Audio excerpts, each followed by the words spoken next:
Hello everyone, welcome back to another review, and today we'll be looking at the Safari Ltd 2023 Utahraptor. Out of the three currently revealed prehistoric models, I was looking forward to this one the most. Despite Utahraptor's popularity, barely any figures of it exist. Ever since Safari released their feathered Velociraptor and Deinonychus, I've been wanting them to tackle Utahraptor, and their new figure is pretty much the one I've been wanting. So without further ado, let's dive into this review and see if this new dinosaur is worth your money. First, let's do some quick measurements. So from the tip of the snout to its tail feather, this Utahraptor is about 9.5 inches long. It would be 9 inches, not including the tail feather. As for height, it is about 4 inches tall. So Utahraptor was estimated to be around 18 feet in length, so this model would be in the 125 scale range. Taking a look at the head sculpt, it is very good. You can see how intimidating the eye looks, especially since it's wide open. The jaws are open wide, and the teeth are nicely sculpted, especially the ones on the bottom jaw. The only parts of the head that aren't feathered would be the tip of the snout and the front of the lower jaw. And there's the two large nostrils, which are colored black. So the skull is quite robust. Well, actually, the entire animal in general is quite robust because, unlike your typical dromaeosaur, Utahraptor was built for strength, so that's why it needed this type of physique.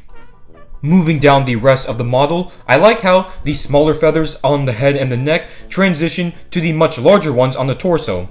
I also like how some of the feathers are sticking up instead of just being entirely flat. So here are the wings, of course very similar to extant birds. And looking on the bottom of the wings, you can see those three huge killing claws. And the feathers on the underbelly are pretty much the same size as the ones on the top. So here are those proportionally short and very robust legs. And of course, the toe claw, which all dromaeosaurs are known for. Then moving down to the long tail, there is a tail fan. And I've always thought that tail fans on dromaeosaurs looked very cool. The coloration consists of yellow, black, white, blue, and a sandy color on the underside.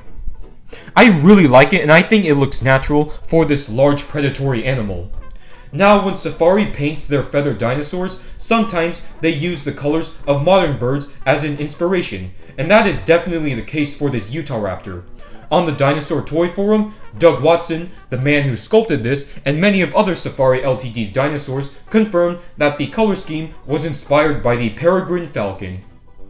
Unfortunately, compared to the review samples that Dino Scream and Andy's Dinosaur reviews received, the paint quality on this dipped.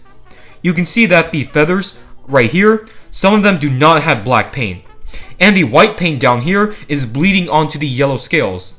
A similar thing is going on to the other side of the head. Yeah, see, the black paint is bleeding onto the yellow scales, and for the teeth in the upper jaw, they are painted together instead of individually.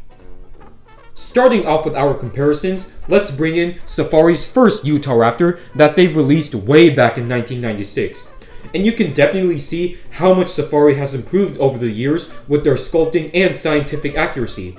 It also shows how far we have come with our understanding of dromaeosaurs.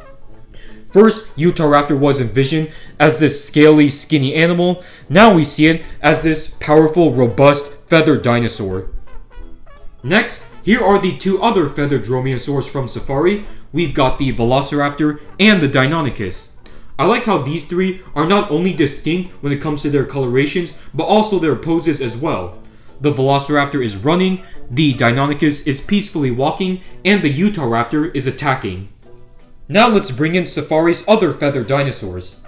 Here is the Anzu, an oviraptorid, which unfortunately does not want to stand well, actually no, it is standing. Okay, perfect. And here is the similar looking Psittipati, which actually this one legit does not want to stand. And here is the amazing Deinonychus from 2017. 2017, I still think is Safari's best year yet. And here is the Carnegie Bipiosaurus. Here we have the very neat Coelophysis, Microraptor, and Archaeopteryx. Lastly, for Safari Ltd's feathered dinosaurs, here is the Carnegie Caudipteryx and the Wild Safari Gastornis, an avian dinosaur. Next up, we have the beautiful Dinosaur from PNSO, and the equally amazing PNSO Therizinosaurus. Here we have Schleich's Utahraptor, and back when this was first released, I quite enjoyed it, but looking back on it, it is quite a bad figure, especially when you compare it to this one. Let's bring in the Safari Albertosaurus and Cryolophosaurus, two theropods from last year. Of course, we gotta bring in a T-Rex for comparison, so here is the Beast of the Mesozoic 135 scale version. Last but not least, here is the Utahraptor next to the Collectaxiphacinus and the Collecta Minixiphacinus. Well, there you have it everyone, that was my review on the Safari Ltd 2023 Utahraptor. Overall, this is a very impressive model, especially when it comes to the sculpt and size.